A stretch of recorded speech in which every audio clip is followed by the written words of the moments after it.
Hello, this is Dr. Karen Wilson Starks, President and CEO of Trans Leadership Incorporated, host of the Voice of Leadership podcast, and your good news reporter. So, what is the good news?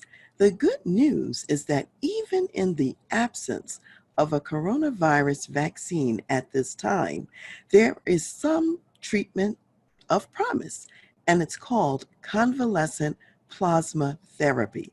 So, those people who have had the coronavirus and have recovered from it, many of them have the antibodies in their blood plasma. And if that blood plasma is donated to other people who are suffering from the coronavirus, they too can recover. So early on, when New York City was heavily hit by the coronavirus, it was the Orthodox Jewish community, in particular the Hasidic Jewish community, that was really hard hit. That community is very close knit. They have large families. They live in small apartments. And before all of the warnings about the coronavirus were actually disseminated, they were celebrating a major Jewish holiday called Purim. So many people gathered together. As a result, many in the community contracted the coronavirus. And fortunately, many also actually survived the virus. So Dr. Michael Joyner from the Mayo Clinic, he contacted the rabbis there and said, "Would your people be willing to donate blood for the possibility of saving other lives?"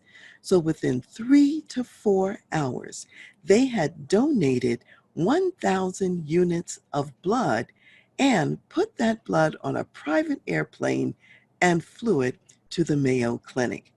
Fortunately, 60% of the samples actually had the antibodies, and those donations were used to heal other people. And today, more than half of the blood plasma donations in the United States are actually donated by the Jewish community. And not only are those donations going throughout the United States, donations are also being sent globally for research and also to heal others.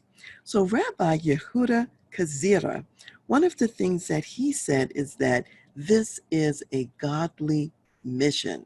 And Dr. Israel Ziskin, a pediatrician, he said, "We don't just care about ourselves, we care about everyone, and we will do what we can." Isn't that wonderful news that people who are even going through their own challenges are still willing to reach out and to help someone else and to donate this life saving blood plasma with the coronavirus antibodies? So, I'm Dr. Karen Wilson Starks, President and CEO of Trans Leadership Incorporated, host of the Voice of Leadership podcast, and your good news reporter on Raven